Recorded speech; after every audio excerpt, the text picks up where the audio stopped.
Bonjour à tous et bienvenue sur Madforge Moteur. Alors aujourd'hui on va repartir un peu fort sur ce V6, il va falloir créer complètement l'échappement sur mesure.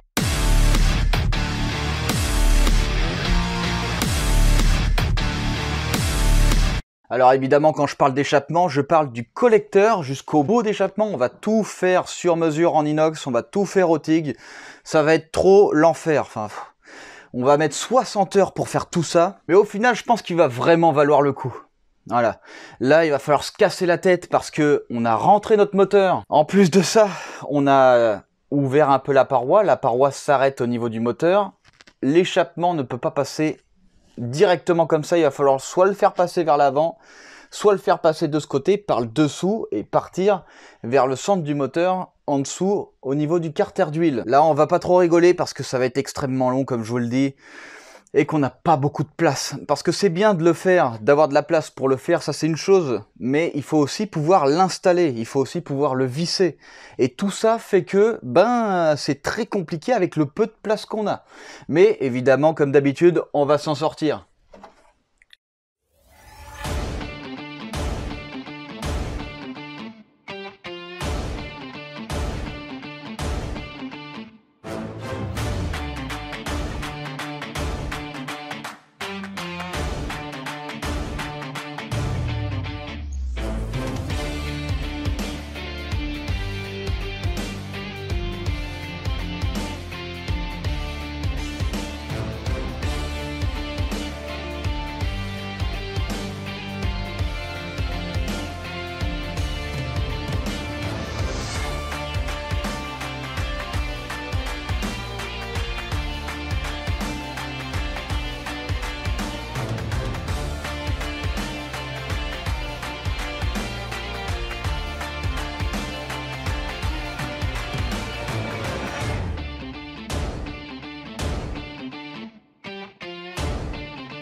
C'est la première fois que je fais un collecteur sur mesure en inox comme ça. Enfin un collecteur de toute façon tout court, hein, sur mesure, j'en ai jamais fait. J'en avais adapté un mais c'était de l'adaptation. Là on le crée complet et il est très très beau. Enfin en tout cas je trouve qu'il est très très beau. Alors là vous allez me dire, oh, qu'est-ce que tu t'es emmerdé à faire tout ça? Et en fait, si j'ai fait tout ça, toute cette tubulure de cette façon-là, c'est par rapport à l'espace que j'ai dans mon habitacle, dans mon compartiment moteur, évidemment. Là, je me suis vraiment cassé le fion parce qu'il fallait que tout passe. Alors ici, comme on peut le voir, on a des gros écarts d'air. Donc je vais réagrandir les conduits ici. Alors pourquoi j'ai des gros écarts? Parce que cet adaptateur est aussi bien conçu pour un 2,5 litres que pour un 3,2 litres. Évidemment, la taille des conduits est complètement différente. Je ne veux pas mettre des conduits trop gros parce que ce serait pas bien pour la fluidité. Et faire des conduits trop petits, c'est pas bien non plus, hein. Mais du coup, j'ai pas eu le choix, j'ai dû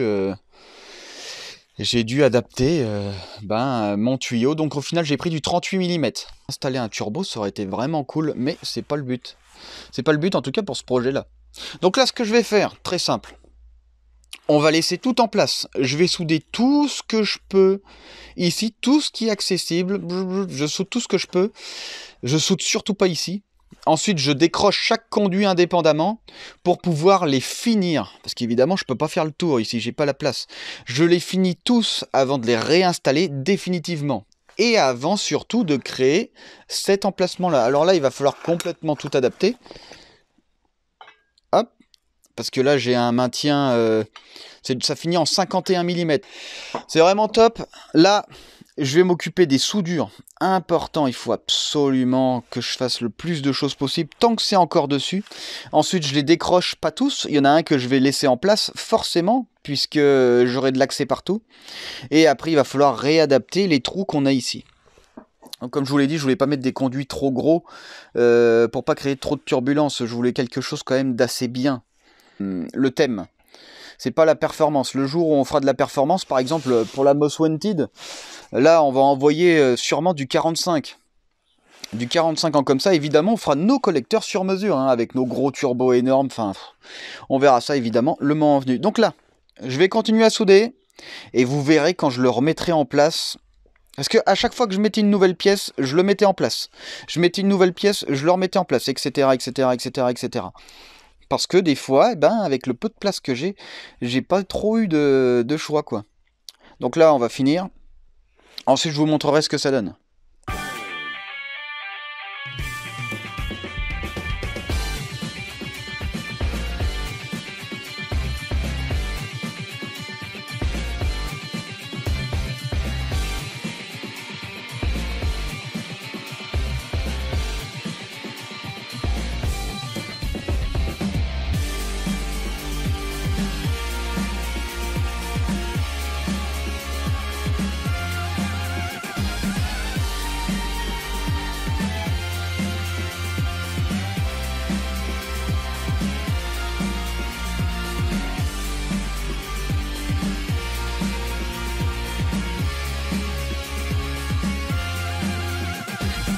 Qu'est-ce donc que cette abomination?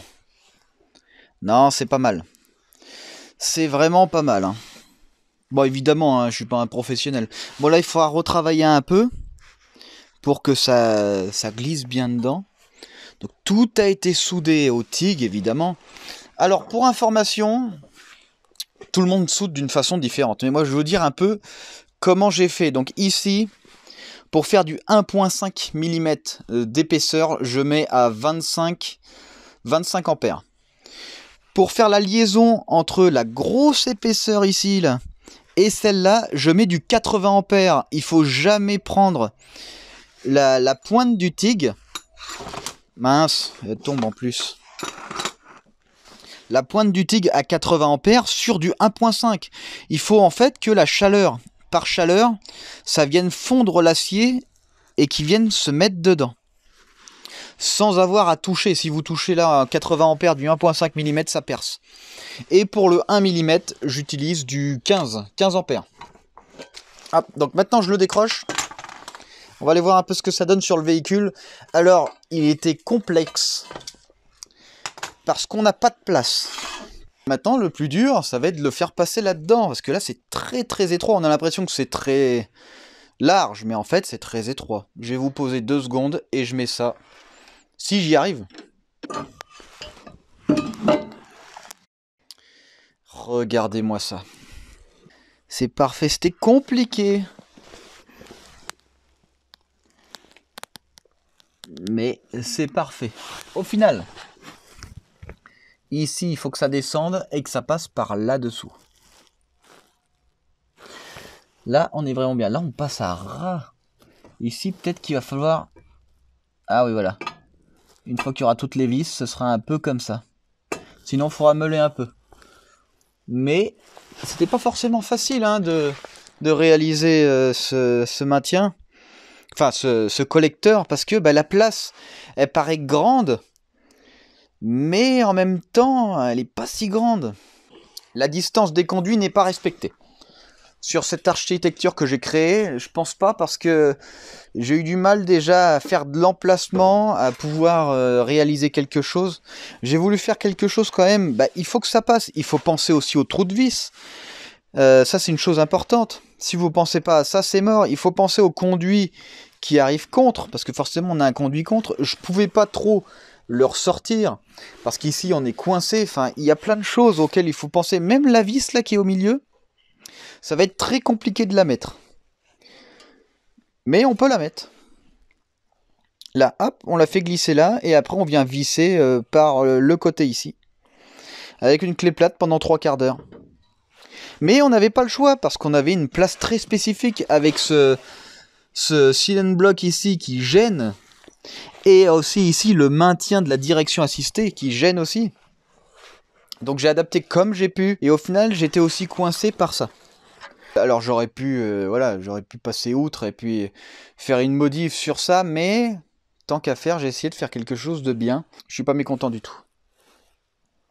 On a quelque chose de bien.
Alors l'échappement, comment ça se présente? Eh ben très très bien, collecteur.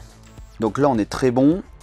Évidemment il a fallu le réaplanir, ça se déforme avec la chaleur, donc on réaplanit avec la machine qu'on avait vue.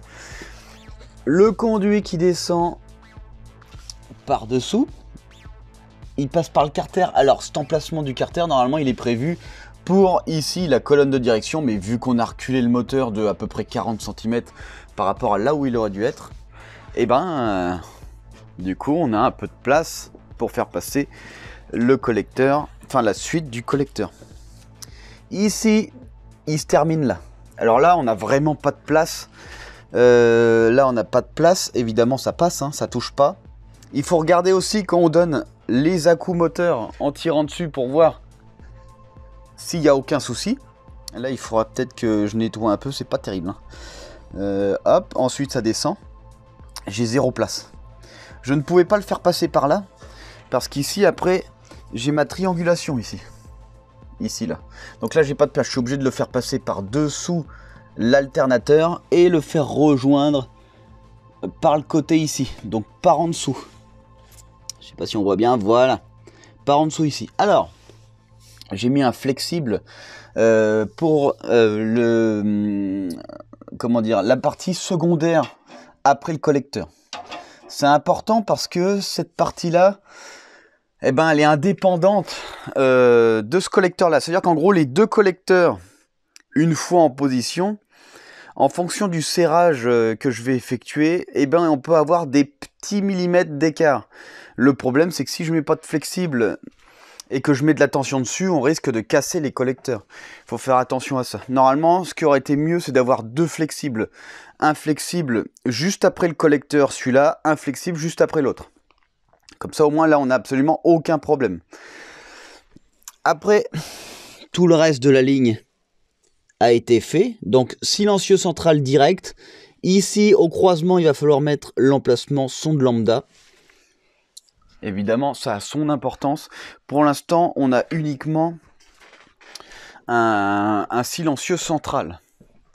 Je mets uniquement ça. Et après, en fonction du bruit, si jamais ça fait vraiment trop de bruit, on passera à autre chose. On en mettra un arrière. Donc la ligne qui continue. Voilà, évidemment un flexible aussi. Parce que la ligne est indépendante du reste. L'autre partie est fixée au moteur. Alors que la partie de la ligne, elle va être fixée sur le châssis. Hop. La ligne continue. Ça remonte. Ici, faire attention parce que on a un essieu montant. Donc, il faut passer par-dessus l'essieu. Évidemment, il faut mettre un collier. Parce que quand on fait un arrondi comme ça, pour sortir la ligne, 100 mètres de collier ici, voilà, 100 mètres de partie, on va dire indépendante, et ben on va avoir des gros soucis si on fait ça. Et après, évidemment, on finit vers l'arrière. Donc pour l'instant, on a le champ libre, comme on peut le voir. Mais si ça fait vraiment trop de bruit, et ben on mettra un silencieux arrière. Ah, alors, on a la dernière pièce de l'échappement de l'enfer. Voilà, on s'est encore bien marré. Donc là, c'est la dernière pièce que j'ai à faire, que j'ai à finir, que j'ai à tiguer. Je vais essayer de faire ça le mieux possible, comme à chaque fois. Mais on voit tout de suite que je ne suis pas l'expert du siècle. Alors, important. Ici, en fait, on va arriver sur le collecteur moteur côté droit. Celui-là, il va passer sous le moteur et il va arriver collecteur côté gauche. Ici, évidemment, il nous faut un emplacement pour connaître notre richesse. Emplacement de sonde lambda. Et après, derrière, on va emmener directement à l'échappement. Enfin, il y a une ligne complète, évidemment, qu'on a fait. Mais en gros, c'est le global. Donc là, il va falloir que je finisse de faire tout ça au TIG. Une fois que ça, c'est fini, l'échappement complet est terminé. Et on n'en parlera plus. Et ça fera que 60 heures que j'ai passé dessus. Et ça commence à être quand même pas mal, hein. Je m'occupe de ça. Et après, la ligne, on va regarder un peu ce que ça donne. Monter, mais extérieurement de la voiture. Et je pense que ça va être vraiment pas mal. J'ai pas encore fait, mais je pense que ça va être pas mal. Alors, une chose importante. Quand on crée des pièces comme ça, avec des tubulures un peu particulières qui partent dans tous les sens, on a l'impression que c'est là pour faire joli. La réponse c'est non, c'est pas là pour faire joli. Et vous allez comprendre à la fin pourquoi c'est pas fait pour faire joli. Donc les pièces, quand on commence quelque part, il va falloir à chaque fois repartir sur le véhicule, mettre en place, ensuite faire la seconde pièce, remettre sur le véhicule, déterminer une longueur, la mettre en place, remonter sur le véhicule, déterminer une descente, parce que la descente, hein, elle est dans un certain angle. Évidemment, cet angle va avoir de l'importance, parce qu'ici on est sur des parties de maintien fixe, donc forcément je ne peux pas faire n'importe quoi. Donc à chaque fois qu'on met une nouvelle pièce, c'est comme pour les collecteurs, hein. À chaque fois que je mets une nouvelle pièce sur le collecteur, je vais aller poser mon collecteur. Parce que cette voiture, elle a une place extrêmement restreinte. Le gros désavantage d'avoir mis un moteur central avant, c'est que je suis complètement contre la paroi, voire le moteur rentre à l'intérieur de la paroi, qui fait que le collecteur d'échappement ne peut pas passer facilement. Normalement, le moteur ressort un peu. Là, voilà, on a notre cloison. Normalement, notre moteur ressort un peu. Et le fait qu'il soit ressorti, on peut faire passer nos collecteurs comme ça. Sauf que nous, notre moteur, il n'est pas contre la cloison, mais il est avant la cloison. Donc là, nos collecteurs, on n'a pas le choix, on est obligé de les faire passer soit par l'avant, soit par le côté et le dessous. Donc là, on a un collecteur qui va partir par le dessous et un collecteur qui va partir par l'avant. On a aussi l'alternateur qui gêne d'un côté, d'ailleurs, ce côté-là. Là, en fait, ce qui se passe, c'est qu'on est ici, on a notre alternateur ici. Là, on a notre collecteur il fait ça, clac. Et là, on passe sous l'alternateur, entre l'alternateur et le carter d'huile. Après, ici, on a le démarreur. Du coup, on passe en dessous. Et ici, pile poil là, entre les deux maintiens, on va avoir la barre anti-rapprochement basse. C'est pour ça qu'au final, on a quelque chose d'aussi complexe. Donc, je termine ça.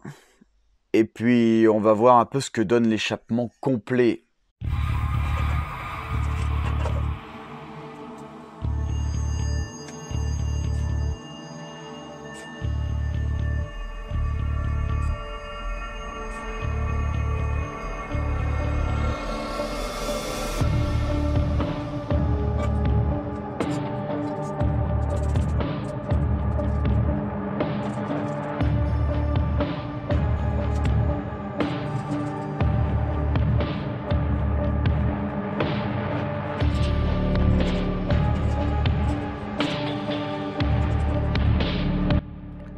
Montage de l'échappement en fictif.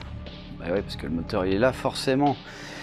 Et franchement c'est vraiment pas mal. Ça part dans tous les sens. Et c'est vraiment beau. Voilà. Franchement c'est vraiment cool. On voit bien le décalage des cylindres. Et oui, parce que les culasses sont décalées. Je sais pas si on va bien voir. Voilà, ici on voit qu'on a une marque d'épaisseur là, juste ici, alors que de l'autre côté, on n'a pas ça, parce qu'on a les cylindres décalés. De toute façon, on les voit avec les cornets rouges, voilà, on voit bien le décalage. Tout ça est fixe par rapport au moteur, par la patte ici. Après, forcément, on a un autre flexible, et le reste de la ligne va être fixe par rapport au châssis. Donc on continue la ligne, hop, voilà, là. Là, on a une courbure parce qu'on a un pont rigide. Donc, il faut passer par-dessus la transmission arrière. Après, on a un maintien arrière. Et pour finir, la descente d'échappement vers le bas. Je suis vraiment très content du résultat. Honnêtement, je pense que ça va bien chanter. Ça va être très bon. Je pense qu'avec un seul silencieux et en plus central, normalement sur une voiture d'origine, bon évidemment tout va dépendre des modèles. On va avoir la sortie qui va un catalyseur, qui va un silencieux central avant et un silencieux arrière. En fait, si vous voulez, sur les voitures, en général, il y a 2 silencieux, voire plus, en fonction des modèles. Là, en plus, on est sur V6, on va avoir qu'un seul silencieux, on est en full inox, ça va résonner, donc je pense que ça va être sympa. Ah.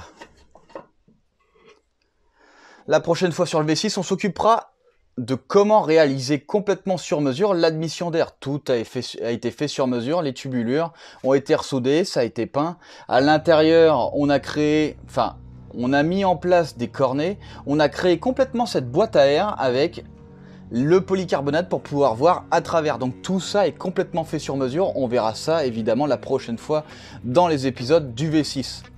Alors comme pour vous, il me tarde d'entendre ce V6 tourner et il se pourrait bien que ça arrive d'ici peu. Je vais essayer de faire en sorte que d'ici quelques semaines, 2-3 semaines, voire avant, qu'il puisse tourner correctement, qu'on puisse l'entendre enfin, savoir si on a fait un bon travail d'échappement, un bon travail d'admission.